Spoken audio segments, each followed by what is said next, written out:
When a securely attached person starts dating somebody who's avoidant, that relationship could really go in one of two ways.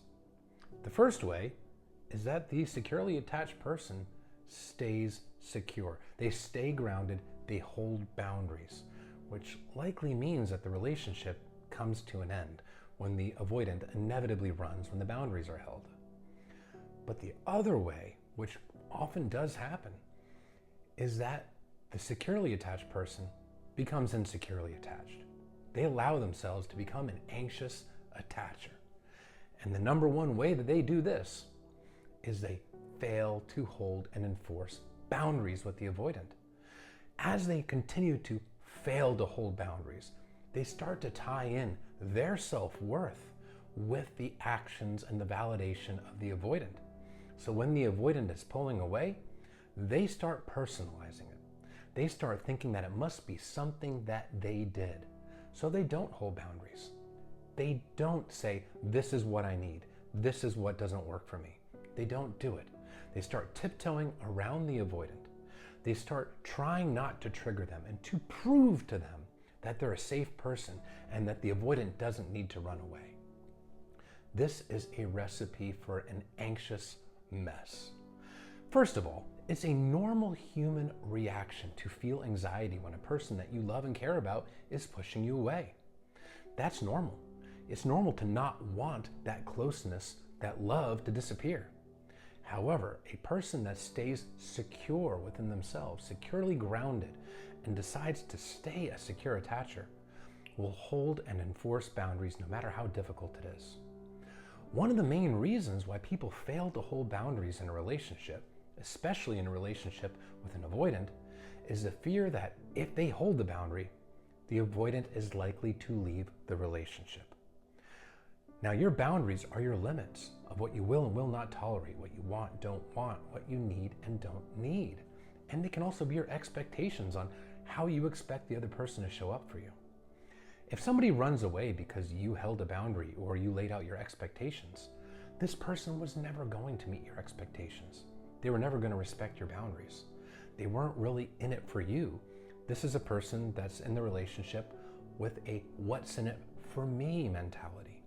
Now, you may be giving your all. You may be concerned about their wants, needs, and feelings. But if they don't respect your boundaries, what they're telling you is they're not concerned about yours. Part of emotional availability is the ability to feel empathy for your partner, to empathize with their feelings, to feel their feelings along with them. Due to the walls that the avoidant has up and their own insecurities, they're not really able to empathize with their partner, especially when they're triggered. They're only able to really think about themselves, only able and willing to think about themselves, because they can only concentrate on their own perceived fears, wants, needs, and feelings in the moment. Which is why when they shut down and push a partner away, they can do so without empathy because they're so hyper-focused on themselves. No, it doesn't mean that they're trying to hurt you, but they're really showing you that they're really only looking at them and not at the impact of their actions on the other person. A person that wants to stay securely attached understands that if you hold boundaries, it can result in the end of the relationship. But if this person's not willing to meet your needs, if this person's not willing to even attempt to meet your expectations, what kind of relationship is that? It's a one-way street where you give, and they take. That's not healthy or fulfilling. And allowing that, not holding boundaries, chips away at your own sense of self. It chips away at your own self-worth because you're sending yourself the message that your own wants, needs, and feelings don't matter, and that this person matters more than you.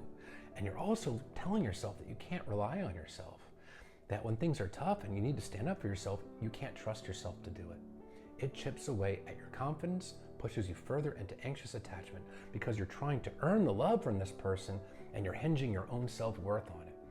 That is how you become very anxiously attached, by not holding boundaries, by allowing this person to treat you in a way which you do not want or deserve, and not respecting your own wants and needs. By not holding boundaries, you're canceling yourself, and you're giving this person all the power, including the power over your self-worth. And that's not a position to be in. You can't make anybody happy. You can't make anybody show up in a healthy way in a relationship. but you can control you and how you show up for not only the other person, but for yourself. Yes, it's not easy to hold boundaries. It's not a recreational activity, but that is how you stay secure. Absolutely, many people go into a relationship with an avoidant with a pretty good level of confidence. They feel secure in themselves, but they come out an anxious mess, and it's because of the lack of boundaries, their failure to hold them, the eroding boundaries. It puts them right into the anxious spiral. Now you can prevent this. Hold those boundaries. It's not easy, it's not fun, but you're better off holding the boundaries, losing the relationship, and freeing yourself up for a person that is invested in you, a person that is concerned about your feelings, wants, needs, and boundaries, just like you are theirs. Because you do matter. Your feelings do absolutely matter. Now, it's okay to still care about this person and recognize they're not for me. They're not relationship material for me. Now, if you hold boundaries and the avoidant does say, you know what, I'm going to do the work, great, win. But if they walk away, as hard as it is, it's a win too, because now you've stood up for yourself and you're free to meet a person that will invest in you in return.